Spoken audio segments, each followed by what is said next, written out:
Hello guys, how's it going? My name is Dal, and the Felcycle mount has finally been deciphered and discovered, with so many players finally getting their hands on a secret mount that is available for a limited bit of time during the WoW's 20th anniversary update. And currently right now is your best chance in order to lay your claim at this mount and add an extra secret item to your collections. I've been following the hunt for the Felcycle very closely, so I could put together this guide in order to help you get your hands on one as well and add an extra secret mount to your collections. Down in the description, we will have a Secret Finder's actual official guide made in conjunction with Wowhead if you want a more written version of the guide with some of the charts and some of the extra info that is going to be necessary for this guide. Also in the description, you'll find the prerequisite questline and everything you need to do in order to even be able to begin the hunt for the Felcycle, which it has a little bit of a pre-requirements attached to it, but you will find all that information in the description, as well as all the useful links that will be used in order to help you solve all the puzzles for this mount. As always, if you guys want to see more guides like these for the War Within expansion, be sure to follow the channel and subscribe. But otherwise, let's dive right in. Definitely one of the coolest mounts that I've ever got to ride on, and it was really fun obtaining it. And the best part is the secrets are still unsolved and there's still more puzzle finding to go.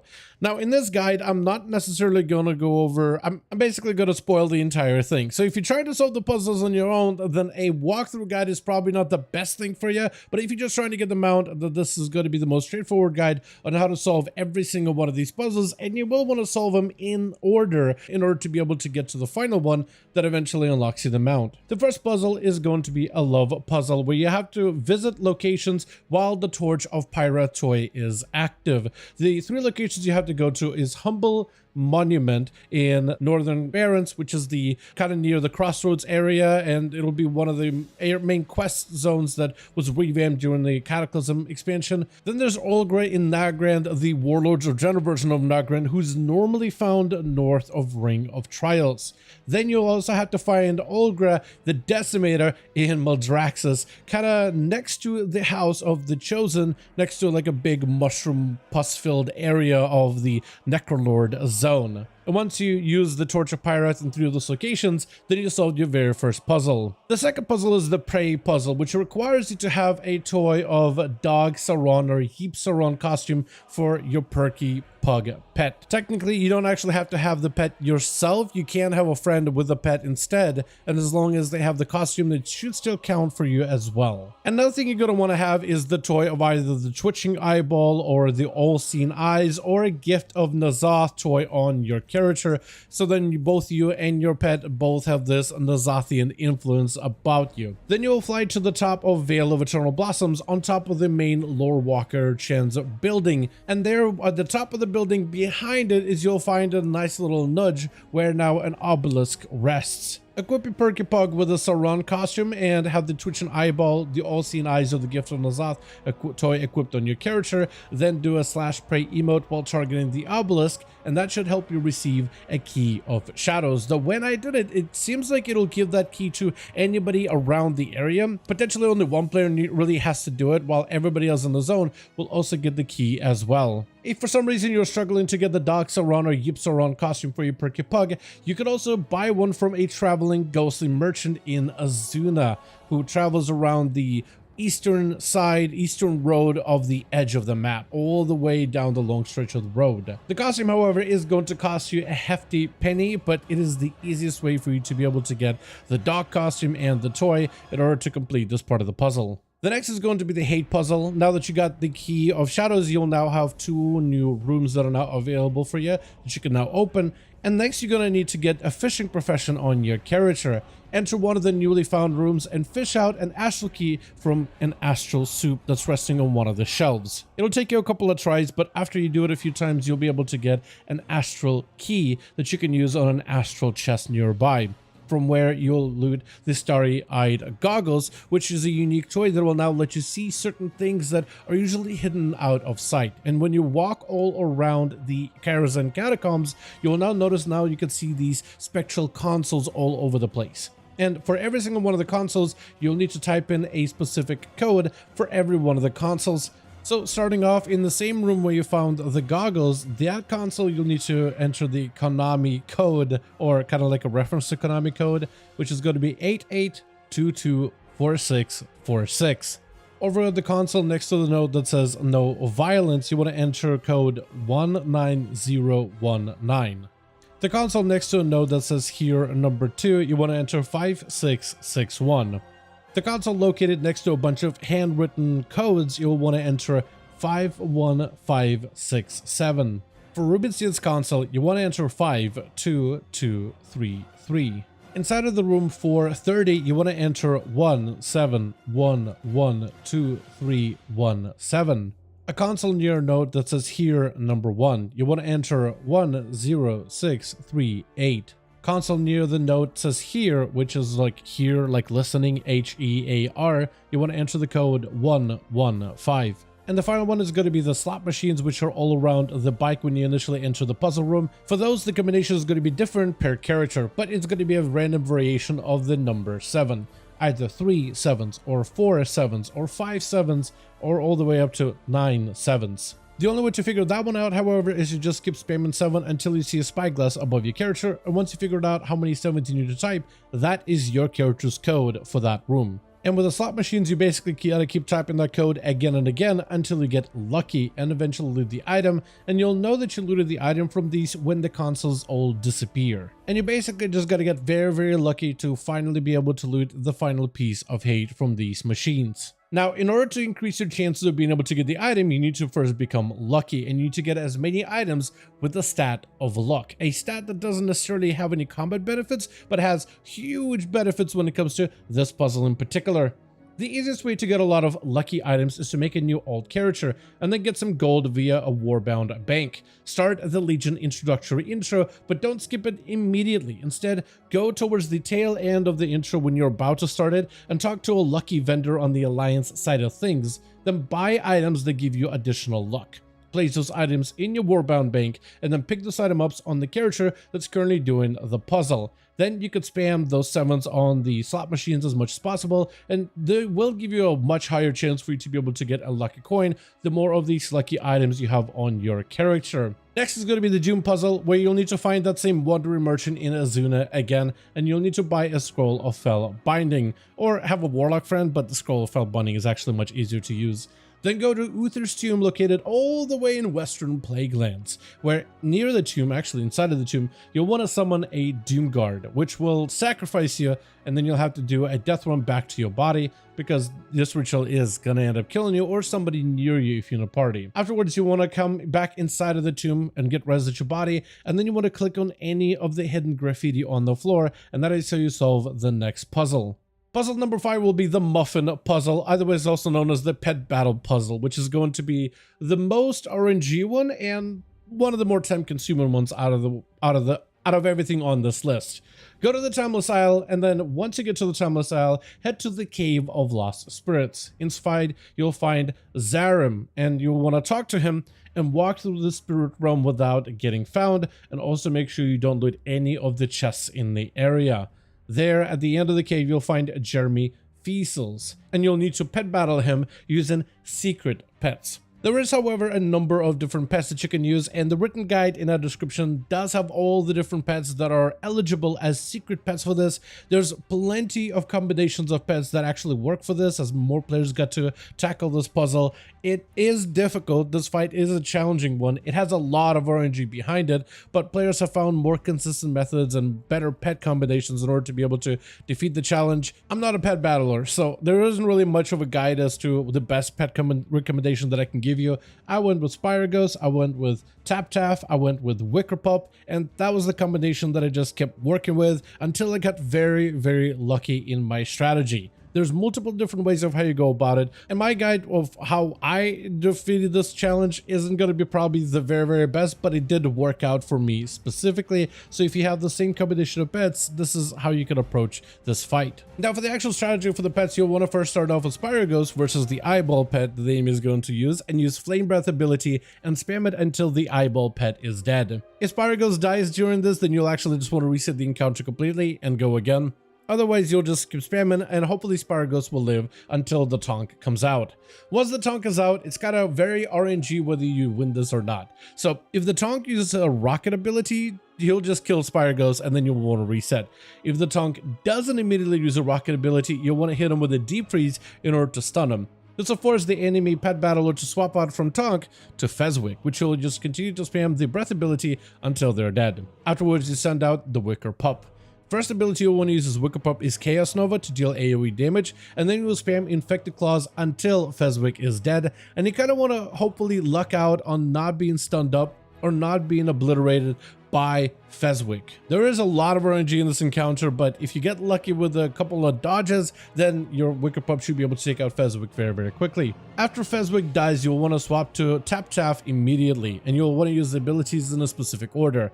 First, you'll want to use Lick, then you'll want to use Pig Out, and then you'll spam Come Back again and again until Tap Taff is dead. Then you'll want to go back to your final member, hopefully being either the Wicker Pup or potential Sparagos, and use either Flame Breath ability or spam Infected Claws until you win the encounter. There is a lot of RNG with this one, and you may have to reset it a couple of times before you get it right, but if you get all the spets at level 25 and use that specific combo in that specific order, and you get a little bit lucky with the RNG, then you'll be able to defeat the challenge and unlock yourself a Golden Muffin. You want to take Golden Muffin as well as the 9 pieces of hate you collected from within the catacombs by messing around with the consoles where you input all the numbers, and you'll take both of those items and you'll take them all the way to Booty Bay. Right outside of Booty Bay, there's a big statue, and inside of that statue is a pointless treasure salesman. Talk to the salesman, which will be a skeleton NPC, and you'll be able to trade out those pieces of hate and a Golden Muffin to buy a Relic of Crystal Connections, which will be necessary for later puzzles.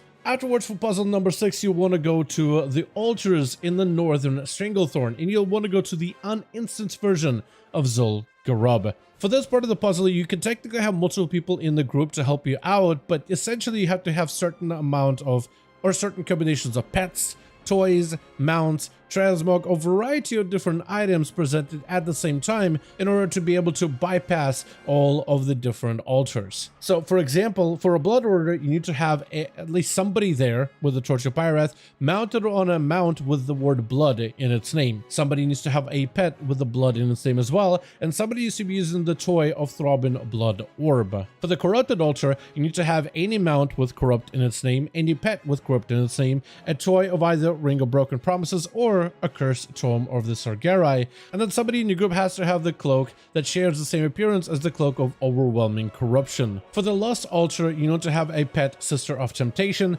a steamy romance novel in your inventory, and be either fully naked as your transmog or use the toy of Moreau's Famous Polish in order to take off all of your armor. For the Sin altar, you need to have the pet Sin Heart, a toy of Bondable Sinstone, as well as any Venthyr Sinstone cloak mog. And for my testing, it has to be specifically a gravestone that goes on your back. All the other back pieces don't necessarily count the same way. For the Void altar, you'll want to have a pet of Lesser Void Color or a Void Wiggler or Sir Shady Murgleton Jr. For your toy, you'll want to have a Shadowy Disguise or a Void Totem. And you'll want to have somebody in the group with a cloak of the Black Void or any other cloak that shares the same appearance with it. And once you have unlocked all 5 altars, you then will be able to open a chest, which you'll be able to see with goggles, found towards the back next to the wall. For puzzle number 7 will be the Watchers puzzle, which will take you quite a long bit of time.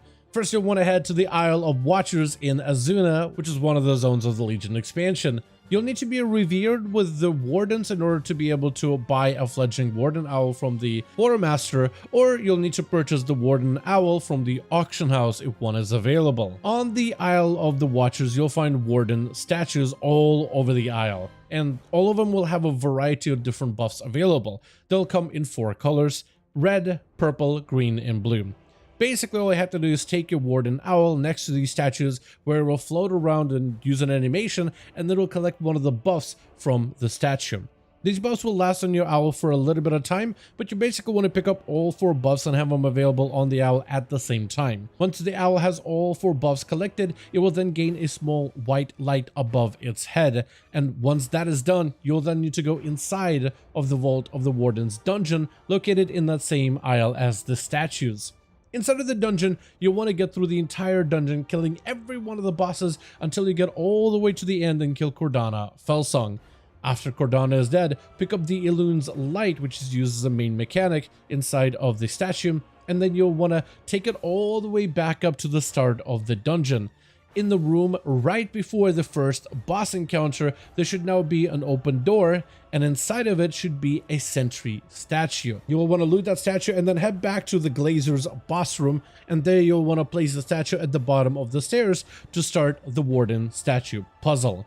Basically, the way the puzzle works is you want to make sure all of these statues go down, and every time you move a statue, it shifts other statues in the room. And you basically want to activate statues in a specific order to make sure that all of them go down, that none of the statues stay up. And the best way to do this is to either use a statue solver website or an add-on in order to help you complete this. I personally use the add-on, but the external website I found to be much better for this, and it makes it a little bit harder for you to make a mistake, as it allows you to correct those mistakes and let you know if you made a mistake when trying to input the orders. Since the website is a little bit more intuitive than the add-on, which took me a long time to figure out and I was making a lot of mistakes with it, I would personally recommend for you to use the external website in order to solve your statue puzzle.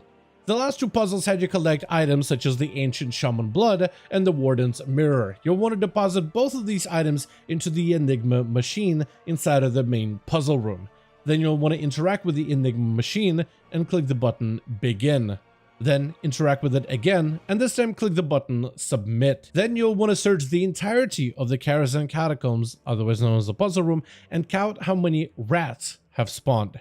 Not catacomb rats, but just plain creatures with the letters R-A-T, just plain rat, as the only part of its name. And as you count these rats, it's also a good idea to kill them as you count, just to make sure that you don't double count them by accident. And the number of rats will give you a different answer to use for the engine machine locks. And we'll be using the chart found in the written guide down below in the description section of the video in order to find out how we solve every one of these locks. So a good portion of the puzzle will be to count how many rats you have, and the number of rats will tell you how many entities need to be on pressure plates. There's a bunch of different pressure plates, and we'll use chart down below with a map to tell us how many statues that we have all throughout the puzzle room can be placed on these pressure plates in order to unlock the first lock, the second lock, and third lock. So let's say we count the first time around, we press the mechanism for lock 1, we count 8 rats. And that means based on the chart, we'll need to place 2 statues on pressure plate 1. We'll reference the map where our pressure plate is, and we'll drag those statues to the pressure plate. Then we'll go back to the machine, hit submit. If you got it right, it'll give you a emote in the chat saying you hear a mechanism unlock. Otherwise, it'll zap your character, resetting your progress back to 1. And you basically need to do lock 1. So for first lock, press submit, count the rats, place the statues, press submit, and see if it either zaps you or unlocks something. If it unlocks something, then you'll need to do the same thing. If you got a good result, you go back to counting rats, killing as you go, take the number of rats based on the chart now on lock 2, since you got lock 1 down, and then you'll need to adjust the statues and pressure plates depending on the chart. Then you'll hit submit, and if it doesn't zap you, if it gives you a good sign, then you'll get to solve lock 3. And that's essentially what you have to do. It takes a little bit of time with the chart, but this is one of the easier puzzles, however, especially compared to the Warden puzzle. For our puzzle 9, which is where we'll be able to get the mount, we have to go back to Pillar Nest Vosh, which is where we originally got one of the items to go with the key in order to begin our puzzle solving journey. And just like where you found rats initially in order to begin the questline, you'll want to go back into the cave, back towards where the hive area is, and then jump down into one of the honeycombs to drop down into a secret room. Use the spectacle goggles in order to be able to now see a platform up above, and then use a relic of crystal connections to be able to teleport up to that platform. Once there, you'll have the final mechanism that you'll need to type in a combination for, and once you interact with the decryption console, type in 84847078 and then hit submit and loot the chest to be able to claim your keys to the Incognito, the indecipherable Felcycle mount. So with that, now you're a proud owner of the Felcycle mount. That being said, however, not all of the puzzles have even been solved for the Felcycle, and it may even have some hidden potential behind it, as only 9 out of 12 puzzles have been solved, and they're right now hard at work over in the Secret Finders Discord to solve the puzzle 10, 11, and 12, which may even give the Felcycle some new capabilities, with some speculating that the Felcycle may actually be able to fly and be a skywriting mount, or maybe have some other functionality involved. who really knows? But if you want to join them in more secret finding, definitely check out the link down below with a guide, which has a link to the Secret Finders Discord channel, so you can join in on the hunt to solve even more puzzles. But otherwise, enjoy your Felcycle secret mount. It is definitely one of the coolest models out there, and it's a mount that a lot of players have been desperately waiting for a very long time. But as always though, I do want to thank you guys so much for watching this guide video, and I hope you did enjoy it. If you did enjoy it or found it informative, go ahead and give this video a like. I would very much appreciate it. Join the community to get even more additional War Within updates, especially as we're heading into the patch 11.07. Let me know your thoughts in the comments down below, and as always, I'll see all of you guys in the next one.